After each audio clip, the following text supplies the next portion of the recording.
Okay, so Kathy and I spent a lot of time over this past weekend just going back and forth and trying to figure out exactly what our modus operandi was going to be today, or our approach. And so, we have a nice little outline here, so I'm not going to deviate from it at all, because we have every single word memorized. No, I'm just kidding. We don't have that.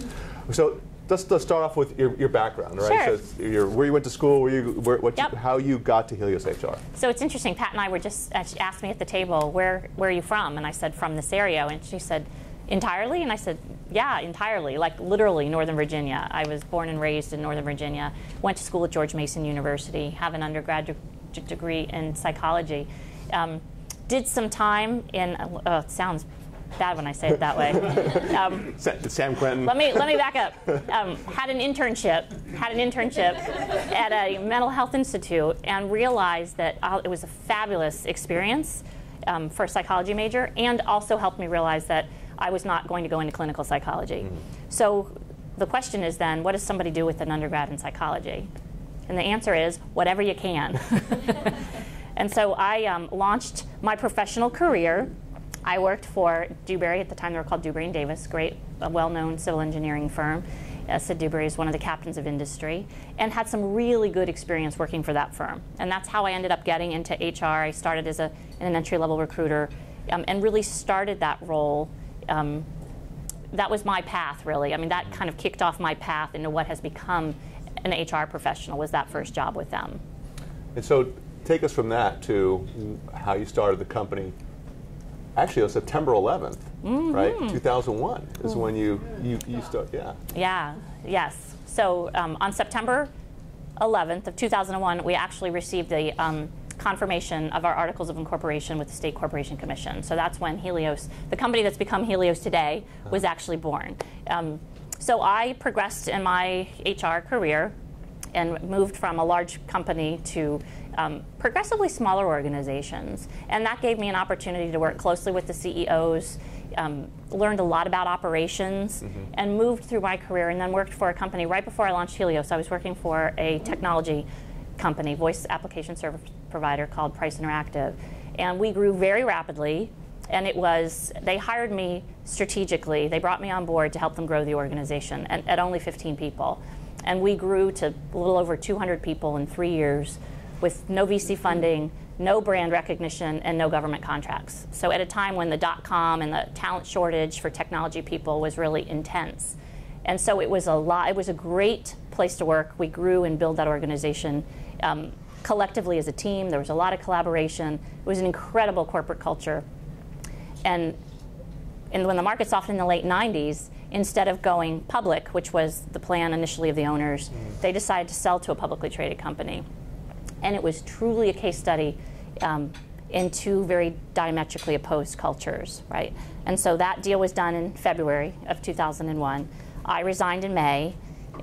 They were concerned about how the employees would perceive my exit, so they asked me to stay on through the summer and not share that I was leaving until they had a plan B.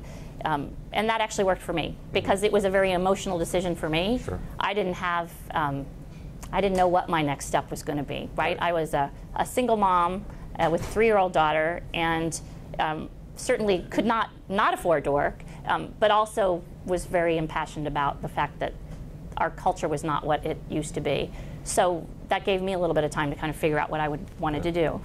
Now, were you always, did you always have that entrepreneurial Jones, or was it something that just, in 2001, you said, this is my best option, let me go out and just go out on my own? Or were you planning on, because you resigned in May 2001, were you planning on going on your own, or were you going to look for a job too? Did you have your options open? Yeah, I did. I absolutely left my options open. So I started interviewing, and I found that I couldn't get excited about going back to work for somebody else. I felt like I had given so much of myself in growing this organization, and really liking the people, enjoying what I did. Like, we had an incredibly dynamic, intense corporate culture, and it was all very positive.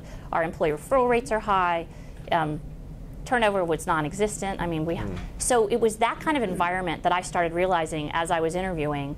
I thought, you know, I'm not sure that this can be replicated. Right. It was kind of the, what do they call that? The perfect storm, and it was a lot of things contributed to that. So what I did figure out, Ingar, is I was not only interviewing, but then I started reaching out into my professional network a network that may have been dried up because for the last 2 years I was literally working 80-hour weeks, so I didn't get out, I didn't go anywhere, right? I was at my desk. My colleagues would call me on a Saturday because they knew that's when I didn't have a gatekeeper, and that was the only time I would answer my own phone was on a Saturday. My daughter would be coming to work with me, and that's when you had DVDs and you can plug them in, you know, the old VHSs. But what I became clearer for me, the more people I talked to, was I wanted to create that kind of environment. So I started talking to other people that had businesses and said, how did you launch your business? What did you do? And I remember Ann Crossman, she's such a great lady, Completed Systems is her business, and we were on a speaking panel together. And I said, gosh, would you mind, can I buy you a cup of coffee? Would you tell me, like, talk to me about how you started your own business? I have no idea. I'm thinking about it, but I have no idea really what I'm doing. And she goes, well, first you need to line up your first client. And I said, well, she said, so don't quit your job until you line up your first client. Oops. I said, yeah. I said, well, it's too late. And she goes, oh my God, Kathy, it might take you 6 months to find your first client. And I said, 6 months is not an option. So it was funny. I teased Ann today about how our comfort level was clearly different at that time. But so that's really what I did, is I launched, I started talking to everybody in my network, and I found that people were very gracious, and even though I hadn't been connected really for a couple of years, they opened back up and let me back in, and everybody wants to help if you just let them know how they can help you. So I got my first opportunity, first couple of clients, in September, actually, in that month, and launched what's become Helios today. This was just working your network, right? You just correct. You made enough phone calls and yep. had enough coffees and was able to get exactly. enough work to pay the bills for a while. Absolutely. And this was just you then, also, when you started off, right? Absolutely. You didn't have any 1099s or any employees. Just me. Yeah. That's all I had to market, to sell, to yep. So you take the work that you can do, right? Yeah. So you know. I know all about that. Yeah. So the evolution of Helios, so it's been 12 years, right? And the company has evolved significantly since those early days. So it was me initially. I had a couple of really good first clients, which were amazing, and really helped then build the case studies and the stories to then have stories to talk about. It was me taking on a couple of projects, and then really started getting, I guess through my networking, some requests to do some different work. And very shortly started working in this retained capacity where people would say, oh, well, our HR director is gone, or we have an opening, can you come and help us? And it wasn't something that I could really do then, because that was going to occupy my time full time. Right. So that's when I started reaching out and building a team of people, and initially they were in a 1099 capacity. I brought people in on 1099 to work projects or certain assignments, very specific assignments, and I did that for the first 3 years, actually. So that started how soon after September 2011, or 2011? Oh. How soon, about 6 months after that? Oh, not even 6 months. Okay, so you... Like January, February. You got enough work pretty quickly that you needed to scale up. Okay. Yeah. So take us then from that situation to, how'd you come up with the name Helios HR, by the way? Where did that come from? I mean, not just where you came up with the name, but when did you decide that you needed to do a branding shift? Was it when you which came first, the W-2s, the 1099, or the Helios HR name? All good questions. Okay. So I'll answer them for you. So who knows what the original name of the very original name was for Helios HR? Does anybody in here know that? Natalie. No, Natalie. I'm even asking you. Even you can answer. Nobody else is raising their hand. You can answer. Management? Oh, you remember that. Very good. It was Wright Corporate Services. Oh. So Wright Corporate Services, because at the time my name was Kathy Wright. There's probably more information that you wanted.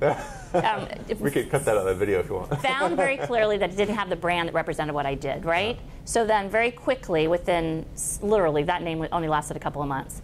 Then very quickly moved to the name of HR Concepts, which I felt was much more descriptive of what the organization did. But then found over the period of several years that it wasn't a name that I could protect or brand, because there was a local person that had also used that name. Okay. So then we went on a very intentional search to brand and name the company, right? It was beyond just look up and see what web domain is available, it took an hour to name HR Concepts. Okay. So this process, by this time, I'd had a team of a dozen people. I wanted it to be collaborative. Those of us typically in HR, I prefer to be collaborative, and it became a painful, awful time to name the company. It was just painful. So because I couldn't agree or I didn't like all the names that everybody I came up with was basically it, right? We gave everybody the opportunity for input, and then, so I would be I was on vacation, I remember one time with my daughter, and we were in the library at the beach and picking out books, and I'm looking up, like, I'm taking a thesaurus and I'm looking up names, and people are emailing me going, oh my God, I hope you don't expect me to be doing this when I'm on vacation, you know, please. Finally somebody said, just make it stop. Pick a name and just make it stop. But we actually worked with, a firm to help us brand. Good. And that was very helpful. And then we worked with an attorney to determine that there was, you could get the name. Thank you, right? Ingar. Yeah. So really what you wanted to know, that's way too much information, I apologize. No, I think that was perfect, actually, because there's an effort that you went through to do this branding. Yes. And I think a lot of times, I know I did it, and I know a lot of people, clients have done it, they tend to trivialize it the first time. And then and then second time around, or third time around, they actually make the investment. I was talking to somebody last week who said he's going to spend on his small company, $5–10 million. He's going to spend $140,000 to $160,000 in rebranding. Yeah. You know, so he's going to do it because he's bringing in a team of experts to start off from the name to the processes to how they're going to communicate their value and so forth. So he really is making a big effort here, and he said, well, but it's $160,000, hopefully well spent.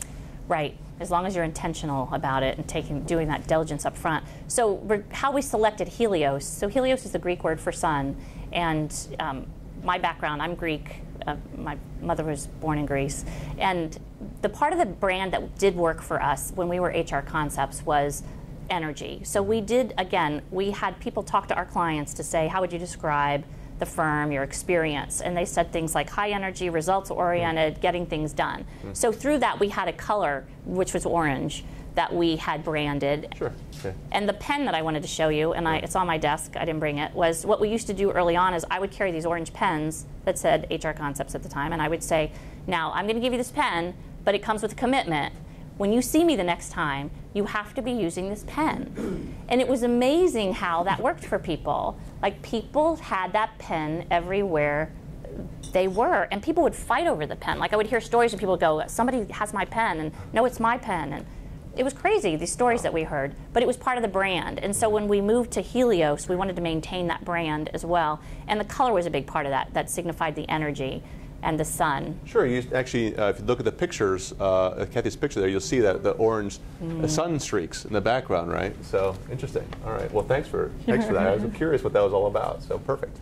Okay, so let's go back then to what took you from being a company that did projects and 1099s to what is now W-2 employees and a much larger HR company? So there was one bid that an RFP that we responded to. It was with the Airports Authority. And on the application, on the RFP, very simply, they said, how many employees do you have?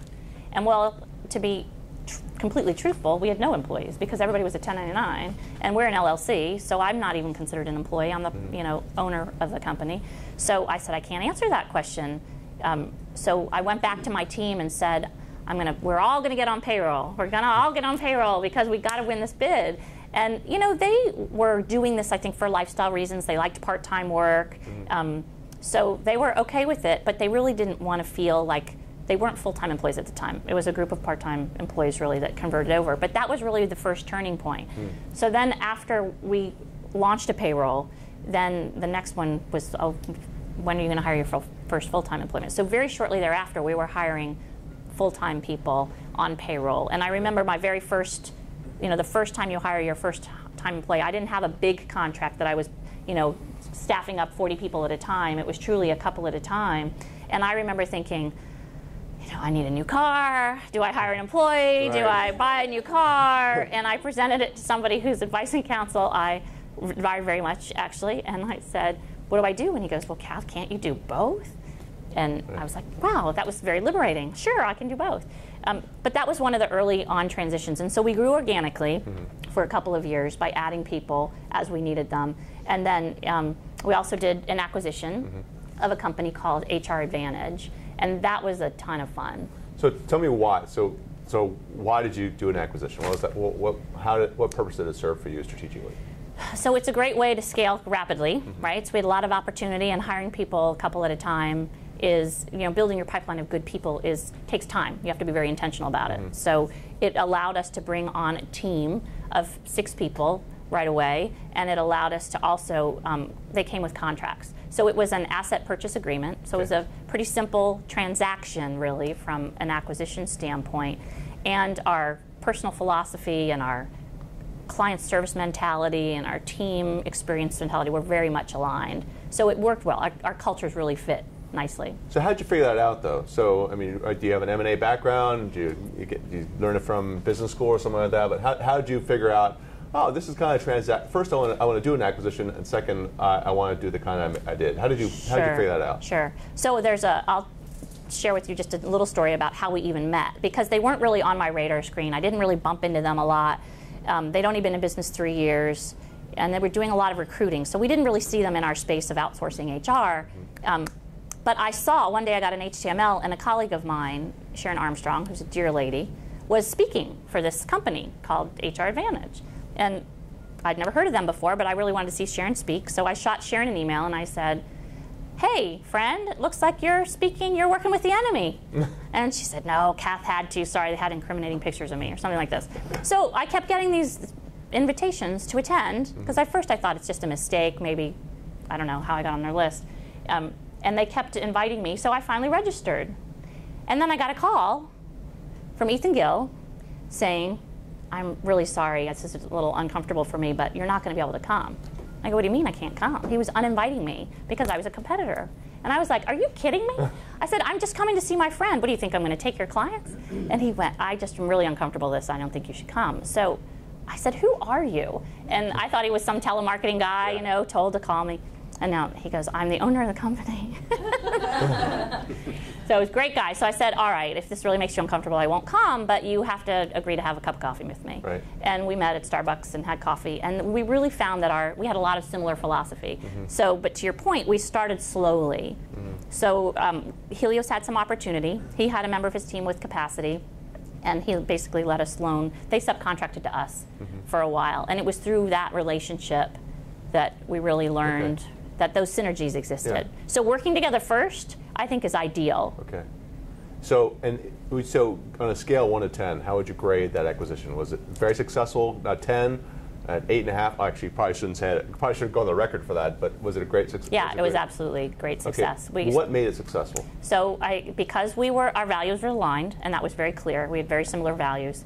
I think we had complementary skill sets, right? So I brought a depth of, I think, relationships and connections, because I did grow up in this area. My entire professional career is here. And they brought a depth in technology and other market understandings that we hadn't really, weren't touching at the time. So we had some synergy between the two of us. They also had great team members. And because of the way we did the transaction as an asset purchase agreement, so we were able to acquire those contracts that we wanted. So we didn't take all their clients, right? And nor did we make offers to all of the people. So it was very much an opportunity to get to know who we thought would be a good fit. And then what we did is we went back in and we met with the key clients, and he came out and introduced me and said, I want to introduce you to my new partner. We've joined Helios. And that was very helpful, because they really liked him and they had a great reputation. And it was funny. So all the clients really wanted to know is, are my rates going to go up? Right. And are my people, are you going to take my, are you going to move my people around? Do I get to keep my same HR business partner? Right. Yeah.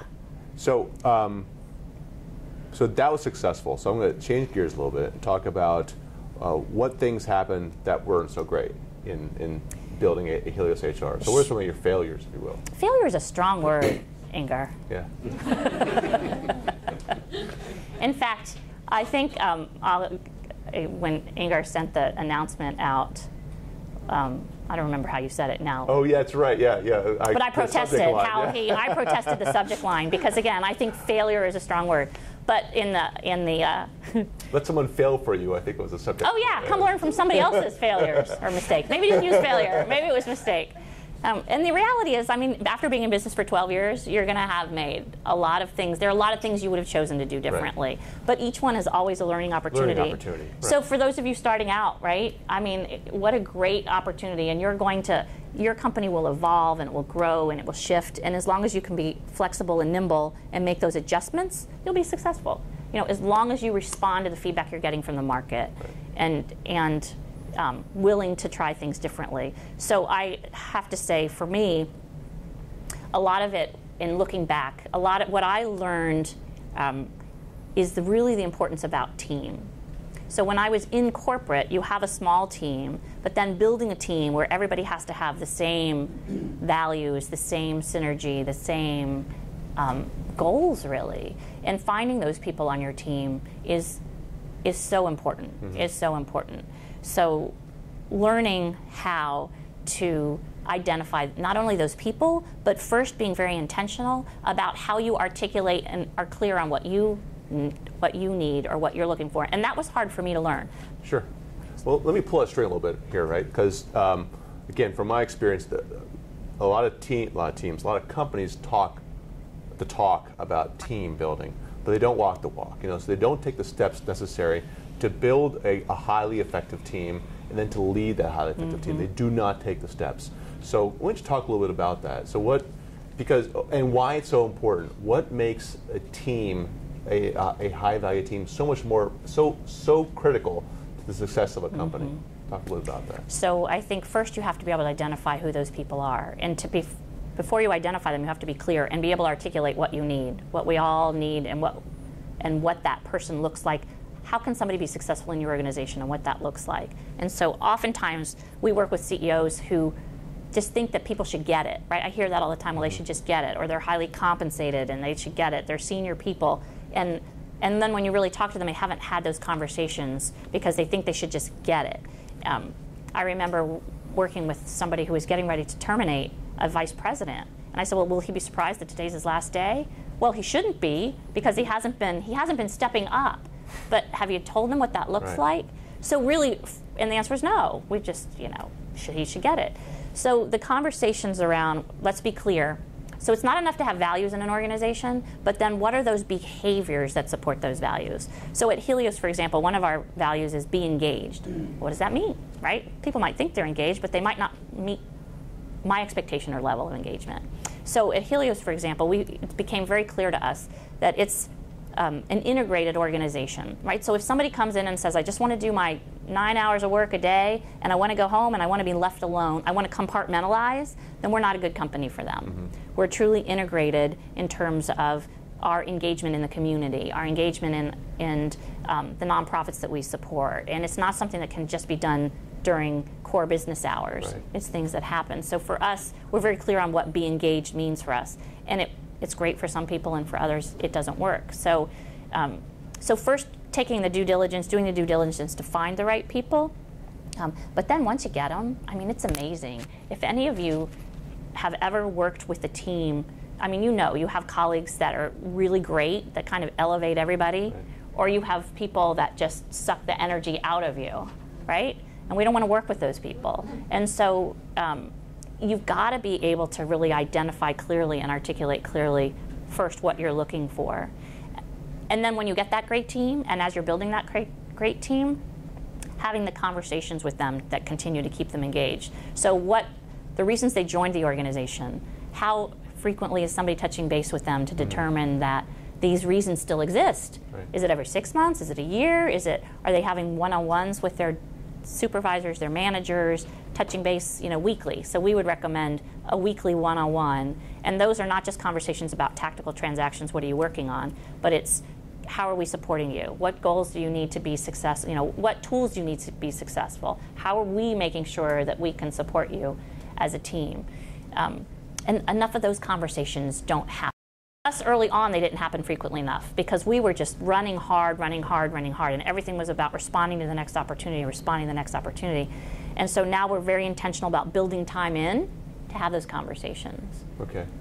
So it sounds to me, from what I heard, was that the way you are, what's the word I'm looking for, I'm forgetting the word, but the way it's like, I helped you before. How come you're not helping me? Intentional. Yeah, intentional, thank you. See, it works great.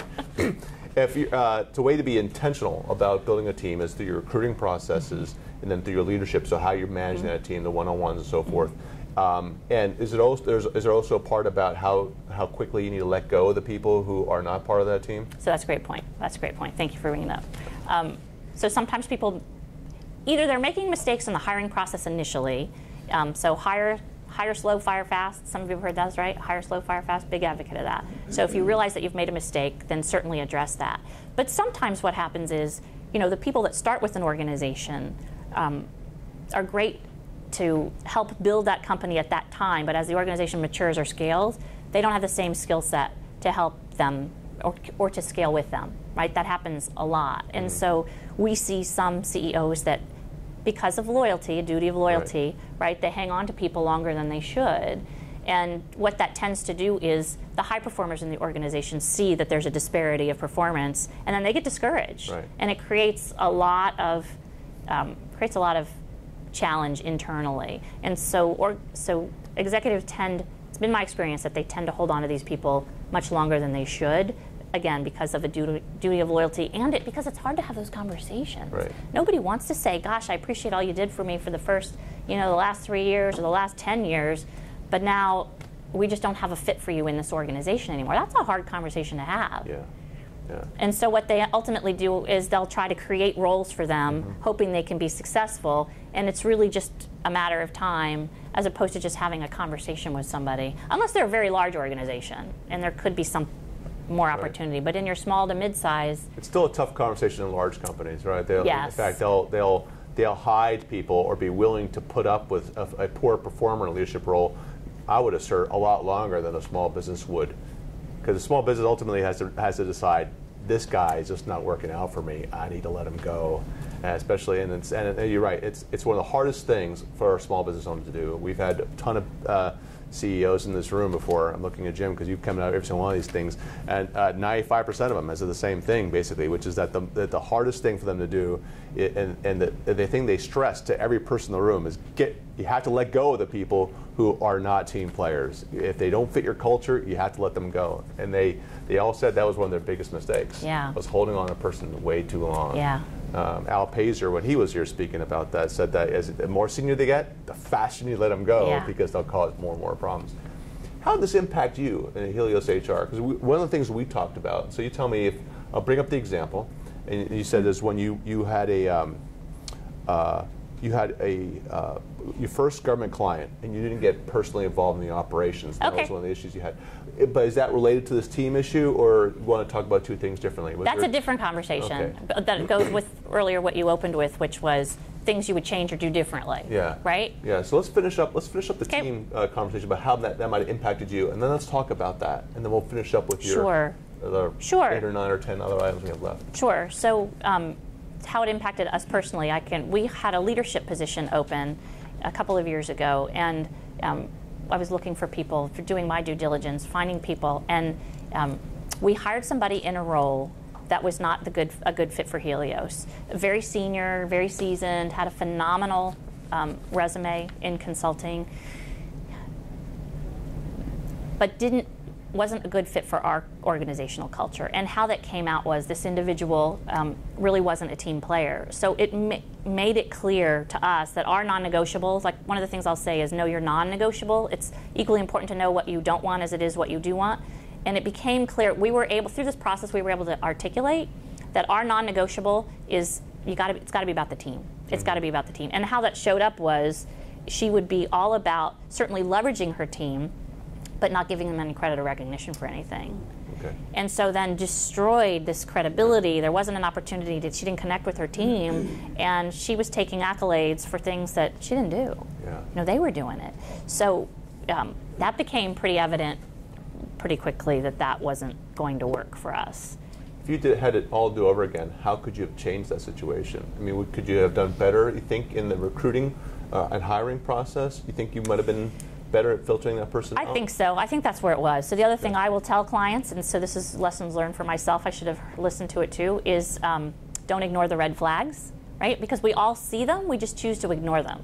So they are there, and that gut instinct, because your gut is literally physically reacting to something that's kind of a danger sign, right? Some behavior or some past history that you've had, it's associating this experience with again. And there were red flags, and I tried to get through the red flags, and I think I just I convinced myself that I was being a little too critical. And you know what? It's funny. So you're going to think I'm crazy. Ellen Krause, who is our CFO, Ellen would say, you know, Kathy, because I would say one of the things that for me, it's about the connection that we make with people. Do people connect with you? And I think to be successful, we've got to be open to being connected and not being standoffish. And it was very hard for me to connect with this person. And because we were moving very like we were in the process of moving our offices, so it was just crazy mayhem. She came over the day the movers were moving us out of the office, and then I said, that's not really fair. Come back. We didn't get a good start. Come back. But she came back the day we were still in and like unpacking, and I still wasn't able to connect. So I said, you know, do you drink wine? And you know, and we went and had a glass of wine, and I thought, well, let's just get out of this office environment. But it was that challenge of, do we really have a connection? Sure. Okay. So I was going to change gears and go back to the other thing we talked about, the first government client. Yep. But that's pretty powerful, right? The takeaway I would say here is that your gut, it's intuition built up over years of experience, and when you blow it off, it can be a big problem. Absolutely. Yeah, okay. Absolutely. And don't ignore the red flags. So let's talk about that then, and then we'll move to the 9 items. So the other question that you asked that we talked about earlier was, so there was a period of time, and not that long ago in the life of Helios in our maturity, where I stepped out of the business a little bit. So we had closed a government contract, and we're primarily a commercial business, and I always said I'll probably never go into government because I don't have any relationships in government. Like, I don't know anybody in government that works in government. So to me, it was never part of our strategy.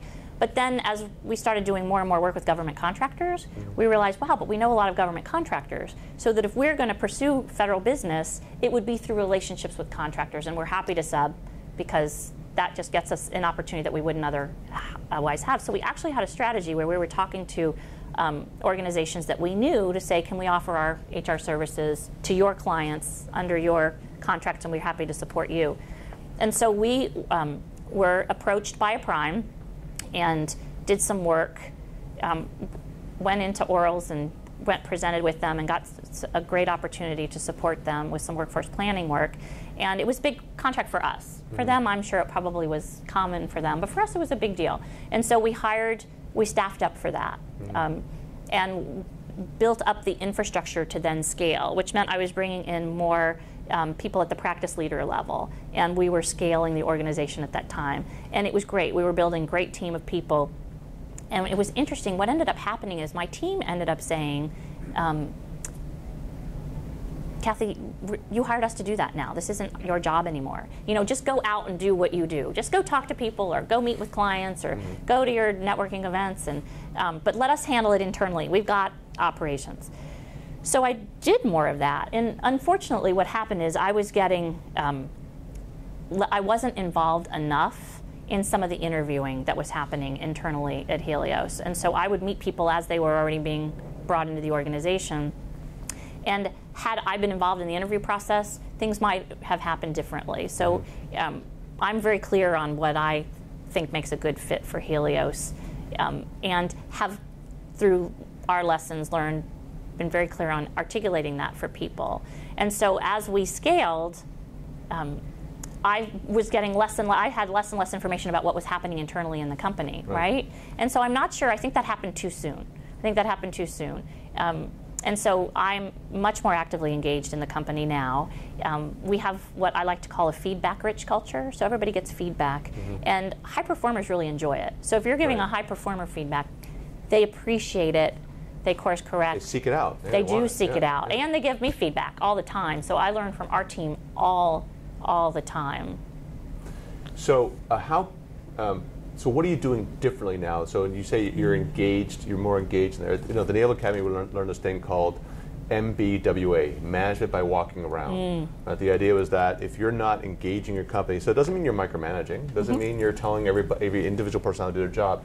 You're just walking around the facility, walking around the submarine in my case. You're trying to figure out what's going on everywhere, so you're never too far removed from everything that's happening on your ship or in your company. So how did you engage more? So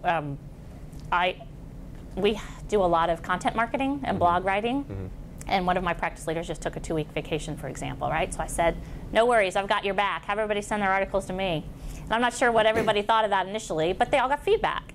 So it was great for me. What great visibility to see what people are writing about, what their thought process is, and not everybody had to reformat their blog posts. I mean, it was great to give me the visibility that the talent that was on the team, right? And that insight, and then to be able to give them feedback and work with them on that. So I'll take people with me on client prospect calls, which I love to do. So I bring them into that opportunity. We've got windshield time in the car, so we're all talking on the way down there. So it's much less formal. I'm not conducting their performance reviews or anything like that, but I'm creating opportunity where I can provide them feedback and they can have dialogue with me. And giving them opportunities to write proposals and then giving them feedback on those. I mean, really cool stuff, and I'm learning a lot from the folks on our team in doing that. In terms of because I call it failures because it's easier. It's a more dramatic and provocative word, right? But and so in terms of this suboptimal experience you had before, has that been turned around? I mean, so and how? I mean, how has that been turned around? So what I always share with our clients is delegate but don't abdicate, right? Yeah. So I was doing that. I was kind of abdicating responsibility. I was delegating and abdicating and coming back and saying, what's happening? So much more, I mean, as leaders, we're all accountable. I mean, if something's not working in an organization or with a particular team member, it really stops with us, right? It does. And so recognizing that I'm responsible if sales aren't high enough. I'm responsible if clients aren't happy. I'm responsible if team members aren't happy or engaged, or we're not meeting our commitments to the clients, as opposed to looking for somebody who wasn't doing their job. So that was a real intentional switch for me to be able to get that. And I think with that came a whole different connection with the team too. About willing to say, so it's also about being willing to be a vulnerable and authentic leader as well. And you probably don't have too many surprises anymore, right? Yeah. I mean, so none. Right. Ali Sadat, who is the founder of FedBid, was here a few months ago, and that's what you said. It's just, if you're a CEO, if you're having surprises, then you're not getting engaged enough in your company. There shouldn't be any surprises coming at you. You know? So, well, let's shift gears here. We've got a few more minutes left. Let's talk about your 10 points, right? If that's okay. Sure. Let's go right to it. And I don't know if you had a thought about how to go through this. We talked about several of these in general through the team idea, but how about you just go through some of the items in your list? Okay, not in any particular order? Yeah, I mean, just riff on it a little bit and whatever you want to hit on, and then we'll do some Q&A. Okay. Yeah. So a couple of mine, connect with people. You all will get this in case there's value of that to you. Connect with people and being authentic. And I'm all about telling people what they need to know, not what they want to hear. Right? And so that has worked for me personally and professionally. And we got our very first contract, one of our very first contracts was with a large association, and they were going through a huge restructuring, and it was going to be a big process. And I had never worked in an association environment before. I didn't realize that boards were so powerful and so large and so complex. And I was working with the executive and the CEO, and I said, "Oh my gosh, you want to do this in the next 3 months? You've got decisions to make. We've got to move forward. You've got to schedule a board meeting." He said, "Kathy," he said, our CEOs are $1 billion companies, and I can't just call a meeting. There's 48 of them on our board. I can't just call a meeting." I said, "Well, then you better get a conference call going, because you don't have time. You don't have time."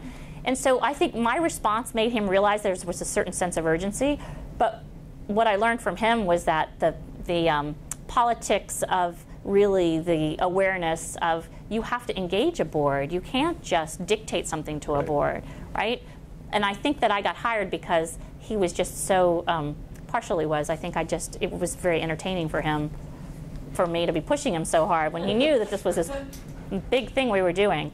But it's all about telling people what you need, what they need to know, right? Not what you want they need to hear. And as consultants, sometimes we forget that because we think that people just want us to tell them the easiest way to do what they need to do. Yeah, it's a big deal, actually. I had to catch myself from time to time realizing that the reason why this client hired me is not to make nice. Right. It was to tell them what my honest assessment was based upon my experience. Right. And so you shouldn't hide that, sugarcoat it, or do anything with it. That's otherwise you're not being fair to them, and you're not giving the value of the dollar. Yep.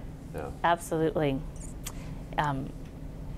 Over-communicate, right? Over-communicate. I can't tell you how many times I've done this myself and how many times we work with organizations who, again, just say, but they should understand, or, but it says it in this document, or their offer letter said this, or it's in our employment application, or it's in our contract. Yeah, it's in the contract, but people don't talk about the contract. They're talking about, they create a relationship with us. So when we engage a new client or a new team member, right, whether it's bringing somebody on board, it's that connection that we make with them, and it's, are we communicating our expectations clearly? And whether it's in a contract or not, people have to understand at a basic level, you know, what it is we're agreeing to, right? What it is you signed up for. I'm going to pull something out here if that's okay. Sure. One of them was that being intentional about your culture. Yeah. You know, so wow. So how do you do that? What does that mean, being intentional about your culture? Yeah. So the book that you raffled off earlier is a collection of interviews of 20 award-winning CEOs, enlightened leaders as we call them, that have developed cultures of intention. And at Helios, we define a culture of intention as a culture that allows you to attract, retain, and engage really exceptional people. So that doesn't just happen. I mean, you literally, how do you become intentional about that? And what is it that it takes? What is your culture? And a lot of organizations don't really know, they can't define their culture, right? And the reality is, our culture is whatever the people that work for us say it is. Right. Regardless of what I'd like to think it is, it's whatever the team members at Helios say it is our culture, and that's what we have to pay attention to. So how do we intentionally create a culture that allows you to attract, retain, and engage? And for us, it's about talking to the people on your team. What is it that gets them jazzed? What is it that they find purpose in? How do we offer that in a work experience for them that gets them really excited and connected to the organization and the community? You know, just to bring it up, when I interviewed Dan Ackerson, who's the CEO of General Motors a few months ago, this was one of the big things he hit on. Yeah. You know, just coming on GM, he had to change the culture. And that meant firing people. Right. And it meant reorganization to get people out of the way, to transform the culture, because he used to have a very antagonistic recruiting process. You'd come on board and people would interview and make it seem like, hey, we're GM, we're doing you a favor by bringing you on board. And Dan said, I can't hire any good people that way. Yeah. No one wants, the great people in this country don't want to work for me if you're going to act that way. So they had a clean house with their entire process there, and now he says now they can attract A and B players where they couldn't before. But he had to change the culture first, so that they demonstrated that you do not accept that kind of behavior at GM. So the old culture of be grateful you have a job, that's right, no longer works. That's right. Right? It doesn't work. Right. And so many CEOs want that one, right? They say, hey, you got a job, I expect you to do it, and don't even realize what they're missing. It's the difference between being a paycheck player and being a Baltimore Ravens, right? Being Super Bowl champions. So let's do some Q&A, all right? So how about some questions? Yeah, Courtney. I have a question. This is probably something you can talk on for hours, but just as you were talking about culture, I'm really curious to hear how you initially defined the culture. Was it you alone defining it? Did it become more obvious once you brought more people on? Can you go into and how you describe people just getting it? How did you define it and kind of enforce it with the team? So the reality, Courtney, is regardless of how we define it, whatever we say about it, it is what we live, right? It's the actions, it's the behaviors at work. So our culture is really a combination of all of our behaviors and the behaviors that happen at work. So it doesn't need to be branded or wait for somebody to define it. It just is what it is. And so when we launched Helios initially, it was all about being responsive and being reactive and being dynamic. So we had opportunity to respond to, and we were a very fast company. Like, we could respond very quickly. We were, and we connected with our clients at a different level, I think, by getting to know them. So that was that worked for us in the beginning. being very responsive, right? Having people that were available to respond and recognize that they turned things around, that you were available to your clients beyond a 9 to 5 kind of responsiveness. But that's not a scalable culture, right? When you keep up that intensity and that pace all the time. And so we had to also learn that we had to be very intentional about how do you scale an organization where it's appropriate to be responsive when you need to be responsive, but it doesn't mean that it's okay for people to be calling you at 10 o'clock at night all the time and that you have to take those calls, right? I mean, we had that happening with some on a frequent basis. And it wasn't anything I asked anybody to do. It was just that they were being responsive and thought that that's what was appropriate to do. You had a question? Oh, no, Derek, okay. All right, so my question is, when I hear you talk about culture of intentions, engagement, a lot of that is very much sort of in-person, live and in color. I heard James Altucher the other day, he mentioned that he sits on the board of a $1 billion staffing company and how business is booming. For the first time ever, over 50% of individuals who are unemployed in this country have a college degree. And the reason why so many companies are flush with cash is because they can hire temps. They can hire outsource. Why would we ever pay 3 full-time HR people when we can pay and retain Helios HR and have this amazing team at a fraction of the cost? How's that going to impact sort of your model or just culture in general, when even coupled with baby boomers retiring, that because of their knowledge and their expertise, they're going to say, I would love to work, and you want my expertise and my knowledge, but I only want to do it for 10 or 15 hours a week, and I never want to leave my house. I'm just curious to get your thoughts, and if you see a shift in terms of culture and HR and employee engagement when it's going to be nearly impossible to have everybody in the same room at the same time. And so I'm not sure if that's much different than what a lot of other businesses they've already been operating under those cases, right? So like government contractors, for example, and correct me if I'm wrong, Derek, you might be asking for, it might be a different situation.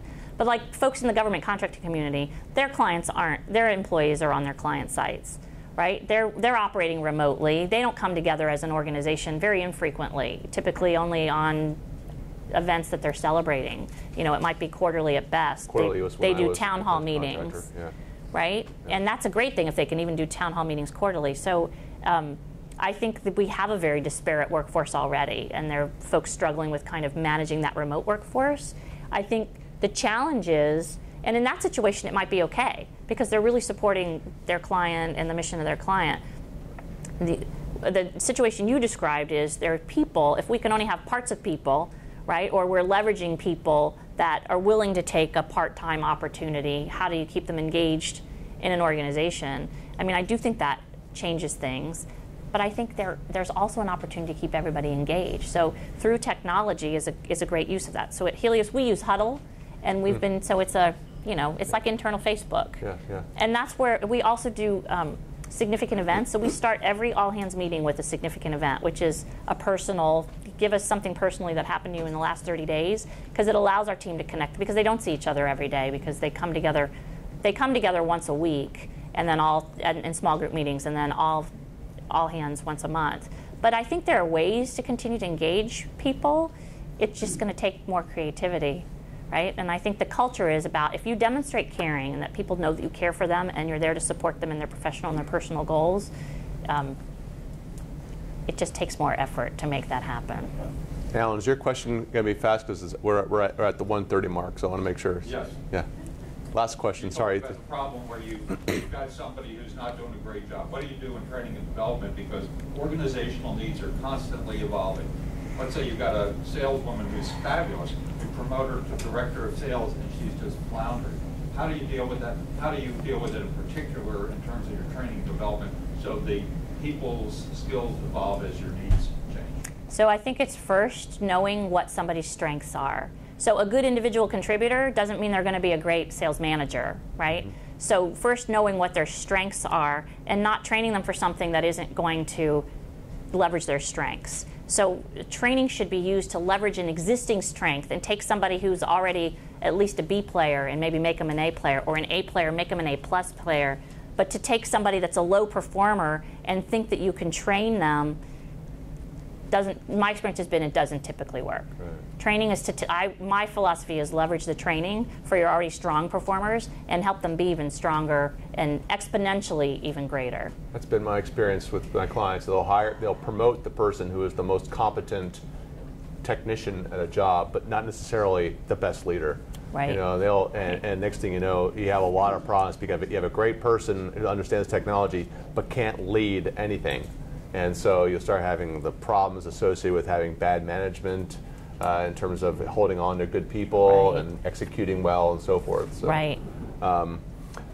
Kathy, we're out of time, so let me just, if you want to say any final words, and then I'll close this up.